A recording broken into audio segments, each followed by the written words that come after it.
Hi, Tessa. Hi. Bringing yourself back online for Westworld? Yeah. That's how it goes. I think there's like a quick little whirl. Yeah.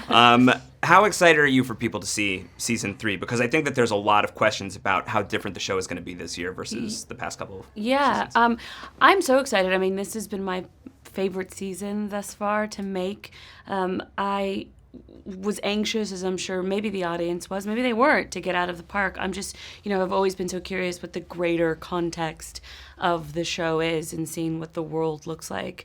And I think the world is pretty fascinating in terms of what we've painted this year, so I can't wait for people to see it. In that regard, we're vaulting into a future version of our world. Yeah. What was it like to explore that, both in the writing and then in performing the scenes that you were in this year? I mean, incredible. I spent the vast majority of last season in the park, in disarray.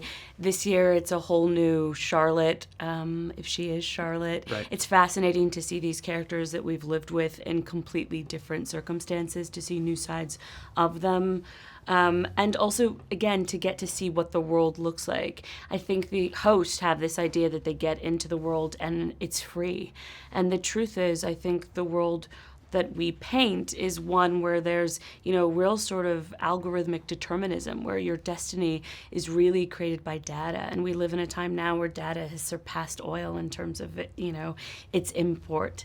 It's the most valuable asset in the world now. Yeah. So we live in a place where data is big money and big business and really does affect the way that we go through our lives. So I think the show asks some really fascinating questions about how we live now, and I love that. I was going to ask you how you feel like the show is sort of speaking to where we are culturally, but you would say like the vision of the future that we're seeing in Westworld is a vision that you could see to some extent, at least. Maybe not with all of the killer robots and theme parks, but a lot of the material it's exploring. Certainly. I mean, I find myself, I don't know if you do, I don't know your relationship to social media, but sometimes It's I'll bad. it's awful, right? I'll find myself just like on Instagram and I don't even know how I got there. Yeah. I mean, I think we are a little bit in this modern world on a loop, and we are really affected by technology, and we are in some ways a slave to it.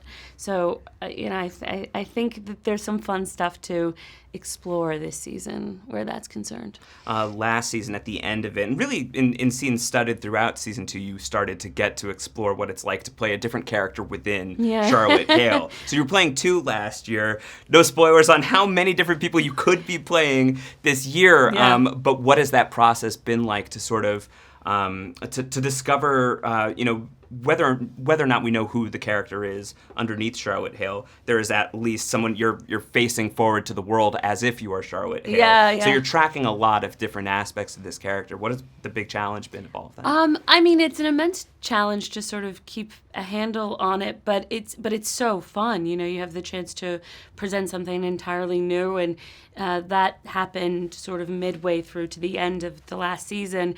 So it meant that I got to text Evan in the middle of the night and be like, "Hey, will you send me a voice memo of you saying this line?" and trying to sort of infuse her voice into my performance, or going to set and watching the way that she moves, and I'm like, oh right, she doesn't really move her hands that much when she walks. So fun nuances of performance. And then, the truth is, I think we as human beings, we play all sorts of different parts depending on who we're in front of. That's just a part of what we do as humans. So to get to do it as this sort of subhuman or superhuman was interesting. And then, I started this show being a human, and now to play a robot, I get to ask all fun questions like, do robots close their eyes when they sleep? Do they sleep? I sort of had to learn a whole new protocol in terms of performance. Like, what does a tear mean to a host? Does it mean anything? And I love that, especially when you're doing long, format television. You're telling so many hours of a story, so it's fun to get to see characters grow and change and shift, and I hope the audience is as excited to watch it as we were to play it. I think one of the things that was surprising to me was like my big question about you coming into the season is, who are you? Yeah. Is, first and foremost. That's my big question to myself. I mean, I for wake all up, of I'm us, like, right? Who am I? It is 2020. We're asking these kinds of questions. I hope so. Yeah, I hope if so. you're not, what are you doing? Wake up. Wake up. But what was interesting to me was I think that the episodes that I've seen so far anyway are also asking compelling questions about who is Charlotte Hale. Yeah. And showing sort of different dimensionality to somebody who was a fairly straight antagonist through the time that we had her on the show. Was that fascinating to you to kind of get under the hood of who Charlotte was outside of some of the bravado, outside of some of the stuff in the park? Completely, because I didn't know any of this stuff. I'm discovering these things in performance as the audience is. And I think in the past, Charlotte presented to me, she presented this idea of big business, what a corporation looks like, that there's this idea that you put the bottom line before human emotions. She was sort of like, didn't really care much about hosts, about the emotionality of these sentient beings. She was kind of like, I'm about the money. And then you get to see actually the cost of power. You get to see her relationship to herself. But of course, you get to see it through me, and I'm kind of an imposter. I'm an impartial person that's suddenly in her life and having to reconcile all the choices that she made, good and bad. And that's fascinating to play. Really, really cool to play. I wish I could body snatch just in general, Yeah.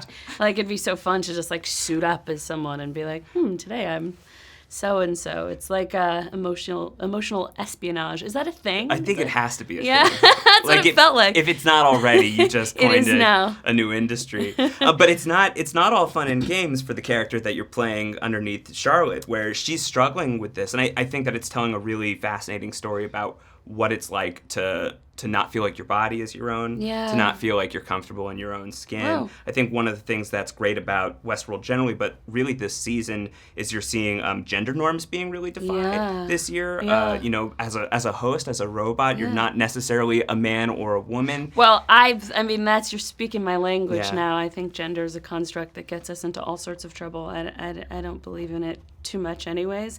And I think for me, Charlotte Hale's always been someone that bucks convention in terms of that.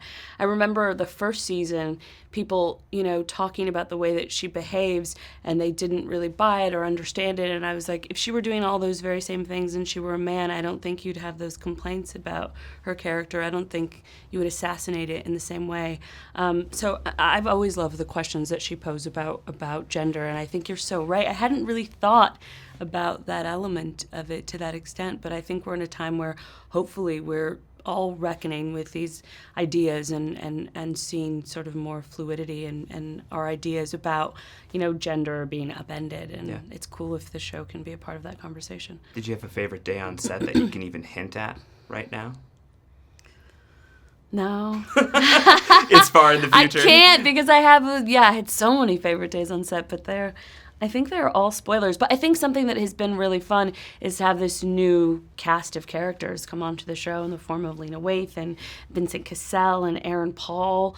I'm such a fan of so many of the players that come to hang out with us this season. And it does feel, I'm still, I'm a nerd for these things. I love television and film. And when I am presented with someone on set that's in something that I love, that's iconic, like Aaron in Breaking Bad, I'm like, oh my God, he's there, I still am pinching myself to get to exist inside of these narratives that are have meant so much to me. So I had a lot of favorite days just geeking out on who I was getting to play with. Last one for you, and in that regard is, you've been involved in so many different projects, so many high-profile projects, lots of nerdy worlds that you've gotten to dabble in. Yeah.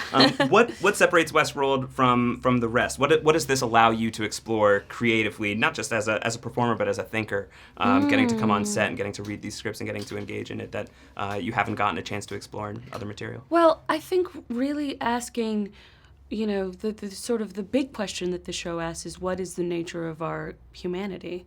I think the show asks some really fascinating questions about memory, about about what freedom is. Does it exist? Does it exist in this modern world? And I love those questions. I think that that's the most profound thing. Inside of just watching narratives that are entertaining, I think if you can be entertained, meanwhile contending with things that are fundamental to just being a human and being alive, to me, that's the best. Yeah. That's really and truly the best. And then obviously, because the show, especially this season, we've had to work a lot in the space of, having to digitally enhance things. I think it's such a beautiful way. By and large, I even though I exist in some nerd worlds, I think the best marriage of technology is always based on story and character, that you can really paint a world.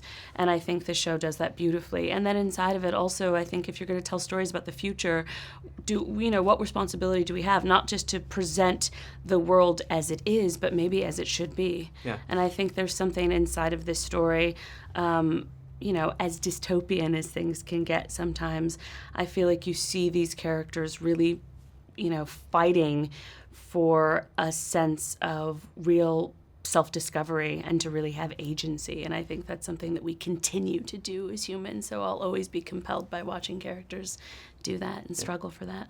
Awesome, Tessa. Thank you so Thank you much. so much.